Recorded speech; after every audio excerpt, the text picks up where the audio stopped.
Hai, saya Ivan dan ini teman saya Gunawan. Betul. Ini presentasi kami. Assalamualaikum warahmatullahi wabarakatuh. Hai teman-teman semua, kami dari kelompok 1 akan mempresentasikan materi kami yang berjudul Definisi dan Sejarah Psikologi Abnormal. Psikologi berasal dari bahasa Yunani, yaitu psycho yang artinya adalah jiwa dan logos, artinya adalah ilmu. Secara harfiah, psikologi bisa diartikan sebagai ilmu jiwa. Lebih lanjut, definisi jiwa sangat abstrak sehingga makna dari psikologi perlu ditelaah lebih jauh lagi. Karena jiwa tidak bisa diamati, maka para ahli seperti J.B. Watson mendefinisikan jiwa sebagai tingkah laku. Dan selanjutnya, menurut Wilhelm Wundt, psikologi adalah ilmu yang tidak hanya mempelajari tentang hakikat jiwa saja, tetapi juga mempelajari tentang pengalaman-pengalaman yang dirasakan dan yang timbul. Kesimpulan yang dapat kita ambil bahwa psikologi adalah ilmu yang mempelajari tentang tingkah laku dari manusia. Yang selanjutnya yaitu pengertian dari abnormal. Abnormal adalah kondisi emosional seperti kecemasan dan depresi yang tidak sesuai dengan situasinya. Perilaku abnormal terdiri dari dua kata, yaitu perilaku dan abnormal. Perilaku menurut Kamus Bahasa Indonesia adalah tingkah laku seorang manusia atau sikap seorang manusia, sedangkan abnormal dapat didefinisikan sebagai hal yang jarang terjadi, seperti kidal atau penyimpangan dari kondisi rata-rata seperti tinggi badan yang ekstrim. Abnormalitas umumnya ditentukan berdasarkan munculnya beberapa karakteristik sekaligus dan definisi terbaik untuk ini menggunakan beberapa karakteristik kejarangan statistik, pelanggaran norma, distres pribadi, ketidakmampuan atau disfungsi, dan respon yang tidak diharapkan. Perilaku abnormal memiliki beberapa indikator, yaitu yang pertama adalah kejarangan statistik. Kejarangan statistik yang dimaksud adalah perilaku orang tersebut jarang ditemukan dalam distribusi normal dalam populasi. Orang yang memiliki kejarangan dalam distribusi normal dalam sifat maupun perilakunya berbeda dari normal, ini juga bisa digunakan untuk mendiagnosis retardasi mental atau keterbelakangan mental. Indikator yang selanjutnya adalah pelanggaran norma. Orang yang melanggar norma, baik norma sosial, norma agama, norma susila, dan lain-lain, mengancam atau mencemaskan orang yang mengamati atau dirinya sendiri, itu termasuk ke dalam salah satu indikator perilaku abnormal. Orang dengan pelanggaran norma bisa terkena dengan serangan verbal, fisik, perilaku antisosial psikopat, perilaku OCD, dan juga memiliki dialog pasien psikostik, yaitu pasien kejiwaan.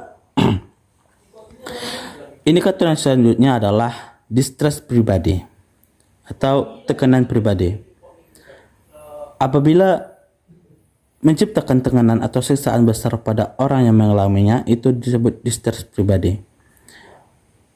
Bisa berupa orang yang terkena ini bisa akan terkena psikopat atau OCD. Selanjutnya adalah ketidakmampuan atau disfungsi perilaku. Ketidakmampuan individu dalam beberapa bidang penting dalam hidupnya. Contoh, gangguan hubungan seksual dengan pasangan akibat paranoid. Ini juga termasuk ke dalam salah satu indikator perilaku abnormal. Indikator yang selanjutnya adalah respon yang tidak diharapkan. Contohnya seperti disabilitas yang dianggap abnormal apabila disabilitas itu mendapatkan respon yang tidak diharapkan terhadap diri orang yang disabilitas tersebut, seperti Contohnya, jika seseorang mengalami amputasi kaki, maka dia tidak menerima hal tersebut. Itu termasuk ke dalam perilaku abnormal. Menurut Kartini Kartono, psikologi abnormal adalah salah satu cabang psikologi yang menyelidiki segala bentuk gangguan mental dan abnormalitas jiwa. Adapun menurut Singgih Dirgagunarsa, psikologi abnormal atau psikopatologi sebagai lapangan psikologi yang berhubungan dengan kelainan atau hambatan kepribadian yang menyangkut proses dan isi kejiwaan. Maka, dari beberapa definisi di atas, dapat kita simpulkan sebagai berikut. Yang pertama, psikologi abnormal merupakan salah satu cabang dari psikologi atau psikologi khusus. Yang kedua, yang dibahas dalam psikologi abnormal adalah segala bentuk gangguan atau kelainan jiwa, baik yang menyangkut isi maupun proses, manifestasi dan akibat dari gangguan tersebut. Selanjutnya kita akan membahas tentang sejarah psikopatologi atau psikososial. Sejarah psikopatologi dimulai dari dermatologi, atau lebih spesifik kepada dermatologi awal. Dermatologi merupakan sebuah doktrin bahwa wujud yang jahat seperti setan mungkin merasuki seseorang dan mengendalikan pikiran dan tubuhnya. Sejalan dengan kepercayaan bahwa perilaku abnormal disebabkan oleh kerasukan roh jahat, penanganannya seringkali mencakup eksorsisme, yaitu pengusiran roh dengan mantra atau siksaan ritualistik. Eksorsisme umumnya berbentuk serangkaian doa yang rinci, menciptakan suatu bising, memaksa orang kerasukan untuk minum ramuan yang rasanya tidak enak, dan kadang kala tindakan yang lebih ekstrem seperti pemukulan atau dibuat kelaparan agar tubuh tidak enak mengenakan untuk ditempati roh jahat.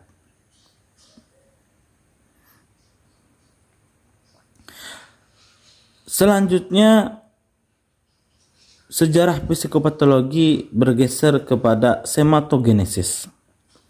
Pada abad ke-5 sebelum Masehi, Hippocrates dianggap sebagai bapak ilmu kedokteran yang memisahkan ilmu kedokteran dari agama sihir dan tahayul, dan dia juga menolak kepercayaan Yunani yang diyakini pada manusia bahwa para dewa memberikan penyakit fisik berat dan gangguan mental sebagai hukuman, dan alih-alih menegaskan bahwa penyakit semacam itu memiliki sebab alami sehingga harus ditangani seperti penyakit lain seperti demam dan sembelit.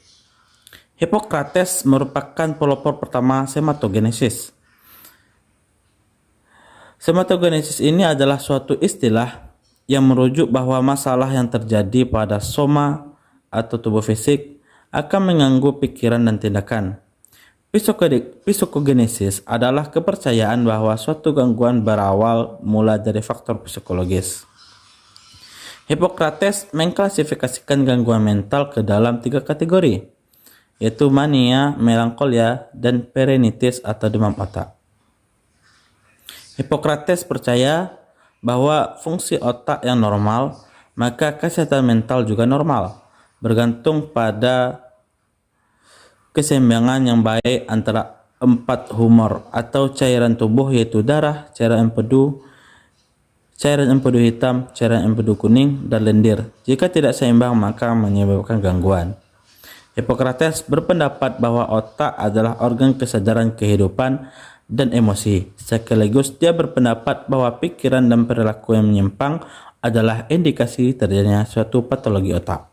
Abad ke-13, pengadilan ketidakwarasan untuk menentukan kewarasan seseorang dijalankan di Inggris.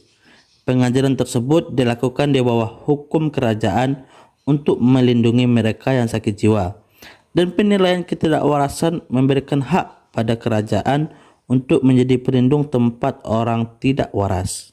Perkembangan psikopatologi sejalan dengan perkembangan rumah sakit.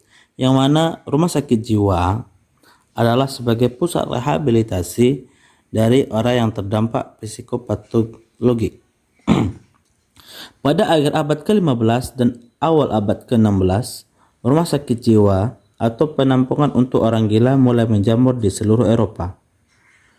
Rumah sakit jiwa seringkali memberikan perlindungan bagi para pengemis sebagai orang yang mengalami gangguan, dan kondisi di tempat itu biasanya mengerikan.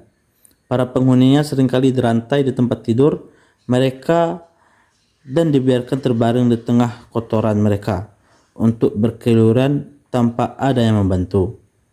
Perawatan di rumah sakit bagi orang-orang sakit jiwa dimulai secara serius pada abad ke-15 dan ke-16. Benjamin Rush, yang dianggap sebagai bapak psikiatri Amerika, meyakini bahwa gangguan mental disebabkan oleh kelebihan darah di otak, sehingga konsekuensi penganaannya yaitu mengambil jumlah besar darah dari individu yang mengalami gangguan.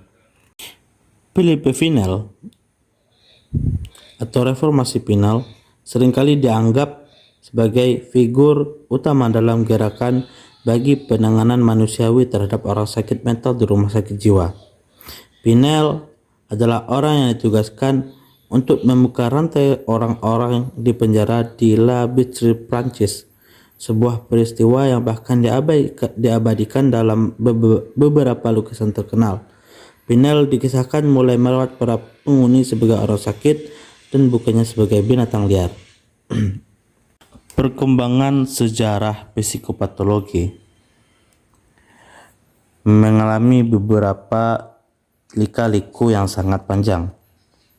Sebelum abad pendekatan ilmiah, seluruh perwujudan kekuatan baik dan buruk yang berada di luar kendali manusia, gerhana, gempa bumi, badai, kebakaran, penyakit serius yang melumpuhkan, perilaku yang tampaknya beberapa di luar kendali individu diinterpretasikan secara sama.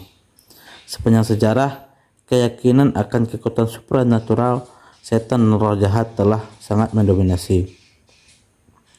Pada masa yang lebih modern, pandangan manusia yang dominan, walaupun tidak berarti universal, telah berganti pada keyakinan ilmu dan nalar.